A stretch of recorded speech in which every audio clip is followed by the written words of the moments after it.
Assalamualaikum warahmatullahi wabarakatuh. Perkenalkan, nama saya Tara Rizkika dengan NIM 23003147 dari Departemen Pendidikan Luar Biasa.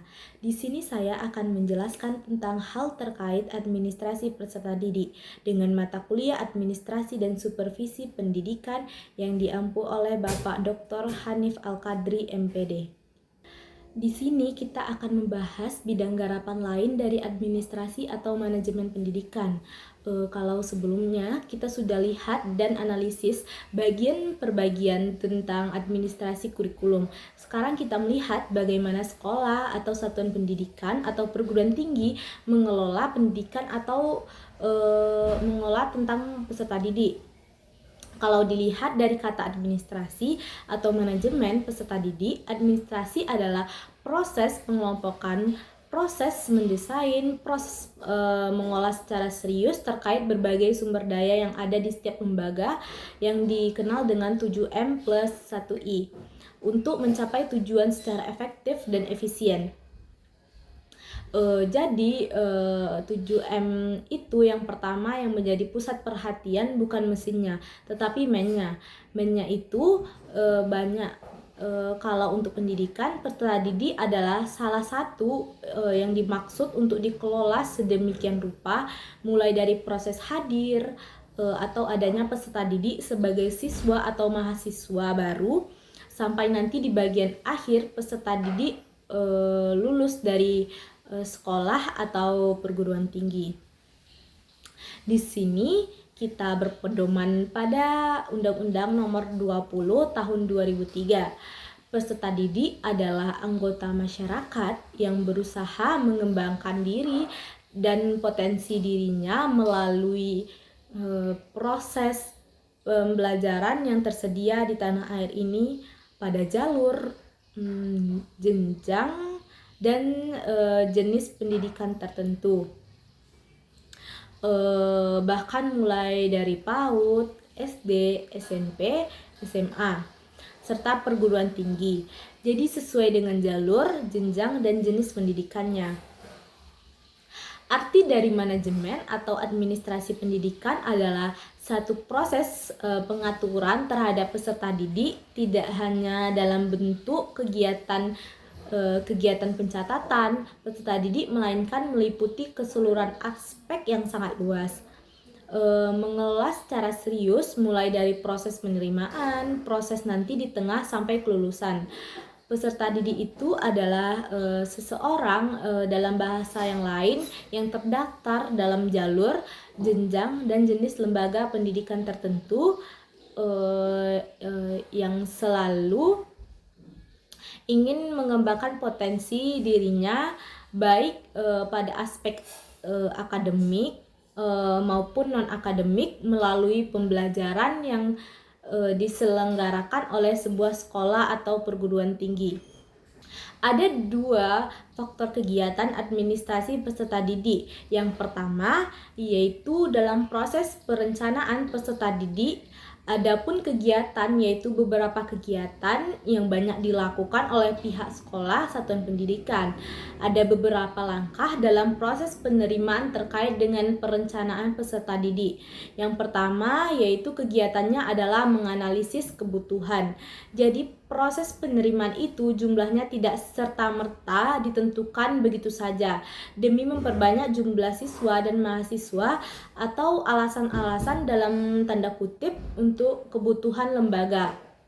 Tidak seperti itu, tetapi ada analisis krusial, ada analisis rasional yang ditetapkan dan didesain oleh lembaga pendidikan itu. Ada sebuah peserta didik tentang penetapan peserta didik atau jumlah peserta didik yang dibutuhkan. Maksudnya adalah ada hitungan matematis, bahkan ada rumusnya. Maksudnya supaya semua siswa atau peserta didik atau mahasiswa yang diterima mendapatkan layanan yang sama, yang masuk akal karena kemampuan penerimaan lembaga dan kapasitas sarana dan prasarana. Kapasitas kemampuan perbandingan jumlah dosen di kampus dengan jumlah mahasiswa yang diterima. Jangan sampai kelebihan, yaitu membuat perbandingan rasio dosen dan mahasiswa menjadi lebih jauh sehingga memberikan efek proses perkuliahan atau justru jumlah sarana dan prasarana yang harusnya dengan kapasitas jumlah tertentu ternyata diterima di dalam level yang lebih banyak dan jumlah lebih banyak dari kesiapan sarana dan prasarana pembelajaran. Sehingga ada mahasiswa tertentu yang ternyata tidak mendapat layanan yang seharusnya. Begitu juga dengan sekolah. Selanjutnya, langkah kedua dari perencanaan peserta didik adalah proses rekrutmen. Memiliki standar dan dasar pemikiran yang berbeda untuk menerima calon mahasiswa atau calon peserta didiknya. Rekrutmen ini pada hakikatnya merupakan proses pencarian, proses untuk menentukan termasuk menarik calon-calon peserta didik baru yang mampu menjadi peserta didik dengan standar yang sudah ditetapkan oleh lembaga dan perguruan tinggi. Ini membuka peluang kepada calon peserta didik untuk direkrut secara menyeluruh. Jadi segala proses mulai dari penerimaan sampai nanti proses kegiatan pembelajaran berlangsung dari proses mereka lulus nanti sangat ditentukan keberhasilan dalam rekrutmen ini. Tujuan dari rekrutmen peserta didik yaitu untuk mendapatkan peserta didik yang memiliki karakteristik yang memiliki kemampuan sesuai dengan standar kemampuan sekolah dalam rangka membina sekaligus mengembangkan peserta didik nantinya. Karena jika tidak sesuai dengan standar, tidak sesuai dengan harapan, itu adalah kondisi-kondisi tertentu yang membuat proses pembelajaran menjadi terganggu. Selanjutnya, tujuan khusus dari proses rekrutmen ini adalah yang pertama, untuk mendapatkan peserta didik yang memiliki karakteristik sebagaimana ditetapkan dalam syarat-syarat penerimaan peserta didik baru atau syarat-syarat penerimaan mahasiswa baru. Yang kedua yaitu dalam rangka memperoleh keadilan kepada masyarakat bagi calon peserta didik, artinya siapapun punya hak yang sama asalkan mereka memenuhi syarat sebagai calon peserta didik. Dan yang ketiga, meningkatkan mutu layanan pendidikan bagi anak maupun bagi orang tua dalam berbagai tujuan khusus lainnya. Ini adalah standar dari setiap sekolah atau perguruan tinggi dalam rangka menentukan karakteristik kemampuan yang ingin didapatkan dari calon peserta didiknya. Selanjutnya, perkembangan teknologi. Ini memberikan pengaruh dalam proses administrasi peserta didik. Perkembangan teknologi saat ini telah memunculkan banyak sekali inovasi-inovasi dan munculnya aplikasi-aplikasi baru dalam proses rekrutmen calon peserta didik. Di antaranya yaitu diberlakukannya penerimaan mahasiswa baru atau peserta didik baru secara online dan penerimaan siswa dari siswa baru atau PSB online ini merupakan salah satu upaya dalam rangka meningkatkan mutu. Selanjutnya ada beberapa tahapan dalam proses rekrutmen ini, yaitu mulai dari pembentukan tim penerimaan siswa baru, apalagi kalau sudah menggunakan aplikasi dan teknologi yang serba online. Yang kedua tahapannya adalah penyusunan prosedur dan berbagai persyaratan yang harus dipenuhi oleh calon peserta didik. Yang ketiga, pengumuman atau sosialisasi sejumlah persyaratan dan mekanisme yang harus ditempuh oleh calon peserta didik dan informasinya harus sangat jelas dengan menggunakan bahasa-bahasa yang lebih sederhana yang dipahami oleh siapapun yang membacanya. Yang selanjutnya yaitu proses penerimaan berkas. Jadi, setelah pengumuman, setelah sosialisasi, berbagai persyaratan dilanjutkan dengan proses penerimaan berkas secara administrasi. Apakah dari anak, dari orang tua yang mewakili kepada tim penerima calon siswa atau mahasiswa baru, kemudian diikuti oleh verifikasi berkas dan rapat tim untuk penentuan perangkat dari sekian banyak calon peserta. Siapa yang masih dalam kategori yang diinginkan, yaitu melalui rapat tim. Selanjutnya ada prinsip dari penerapan peserta didik dalam organisasi peserta didik dan ada prinsip berkeadilan, dan juga ada prinsip kualitas. Selanjutnya tahapan berikutnya adalah pengumuman hasil penerimaan siswa baru. Jadi diumumkan siapa kira-kira yang memenuhi syarat, siapa yang diterima, kemudian penentuan dari peserta didik pada kelas-kelas yang sudah disepakati, dan akhirnya anak mengikuti yang namanya mendapatkan jadwal orientasi peserta didik baru. Ada beberapa pertimbangan untuk tim panitia penerimaan peserta didik baru terkait dengan prinsip-prinsip rekrutmen. Prinsip itu diantaranya adalah harus objektif, berat yang dinilai itu betul-betul administratif, kelengkapan dan memenuhi syarat yang ditetapkan. Yang kedua yaitu transparan. Tingkat transparansi harus jelas. Kenapa ini dipilih, ini aturannya, kenapa mereka ditetapkan, ini dia kesesuaiannya. Ada akuntabilitas, pertanggungjawaban dalam dan tidak diskriminatif. Selanjutnya ada pola baru dengan sistem zonasi. Ada kelebihan dan kekurangan zonasi. Yang pertama ada kelebihan zonasi, yaitu dia memberikan akses dan keadilan terhadap pendidikan bagi semua lapisan masyarakat yang ada di Indonesia. Artinya adalah siapapun yang berada di sekitar lokasi yang masuk di wilayah zona mereka bisa mendapatkan kesempatan layanan untuk bersekolah, untuk mendapatkan pendidikan di sekolah manapun, termasuk sekolah yang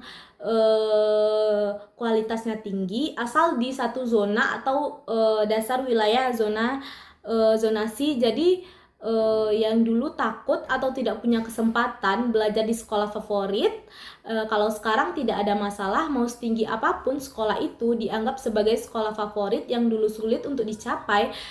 Sekarang asal Anda ada di satu wilayah zona yang tepat ditetapkan, Anda bisa bersekolah di sana. Tapi efeknya juga buruk buat sekolah.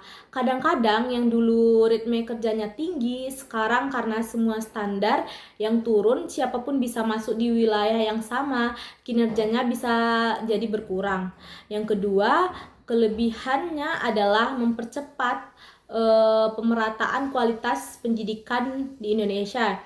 Dan yang ketiga, ini memberikan kesempatan bagi masyarakat lapisan bawah yang kita anggap selama ini sulit mendapatkan kesempatan di sekolah hebat dan mahal, tapi sekarang asal di zonasi yang sama, kesempatan itu pemerataannya menjadi diberikan untuk siapapun asal di satu wilayah. Adapun kekurangan jalur zonasi yaitu adanya sekolah yang ramai pendaftaran dan ada juga sepi pendaftaran. Ya, sekolah yang jauh dari pemukiman misalnya warga otomatis menjadi sepi peminat. Sementara itu, di sisi lain ada sekolah yang berkelebihan peminat. Yang kedua yaitu muncul kecurangan lain. Jalur zonasi yang diharapkan tingkat praktek jual beli kursi dalam tanda kutip ternyata menciptakan kecurangan yang berbeda karena tidak mengukur dengan jelas alasan pindah siswa dari satu wilayah atau daerah ke daerah lain, sehingga secara matematis kecurangan yang muncul seperti kasus federasi terkait guru Indonesia. Dan yang terakhir juga menjadi satu titik kurangnya adalah menurunnya motivasi belajar siswa dan kinerja guru khusus untuk mereka yang berada di wilayah atau sekolah-sekolah yang dulunya favorit, sekarang siapapun bisa menjadi siswa atau peserta didik di sana. Selanjutnya, bagian terakhir dalam administrasi dan supervisi pendidikan yaitu layanan yang dapat menunjang administrasi peserta didik, yaitu yang pertama, layanan bimbingan dan konseling. Artinya, setiap sekolah seharusnya memiliki layanan bimbingan dan konseling sehingga bisa dimanfaatkan oleh peserta didik, tidak hanya mereka yang mempunyai masalah dalam proses akademik atau proses pembelajaran, tetapi mereka yang memang mengembangkan diri, karir, dan pola pikir untuk mencari tahu mereka itu arah minatnya dan bakatnya dan psikologi yang ada, yang pada akhirnya terkait dengan akademik itu sendiri. Maka pelayanan inilah yang menjadi satu titik buat mereka untuk membentuk kapasitas dan intensitas diri mereka menjadi lebih baik. Yang kedua yaitu layanan perpustakaan. Jika layanan perpustakaan tidak dikelola dengan baik sehingga sulit dimanfaatkan oleh siswa, baik dari kelayakan buku, apalagi IT, sehingga bukan buku-buku lagi tapi jurnal, artikel, serta sumber pelajaran yang secara online bisa dimanfaatkan oleh dan dibaca oleh peserta didik. Yang selanjutnya yaitu layanan kantin yang dapat menopang proses pembelajaran meskipun tidak langsung. Artinya, tingkat kesehatan, kebersihan harus dikelola sedemikian rupa oleh sekolah dalam bentuk kerjasama dengan masyarakat setempat, sehingga dampak dan efeknya adalah untuk peserta didik. Yang selanjutnya adalah layanan kesehatan atau UKS.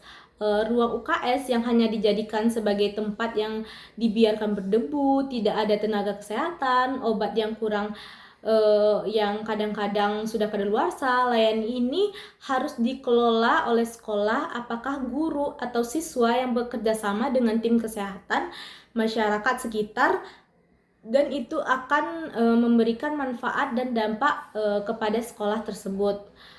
Sekian penjelasan materi dari saya. Kalau ada salah-salah kata, saya mohon maaf. Saya akhiri dengan Assalamualaikum warahmatullahi wabarakatuh.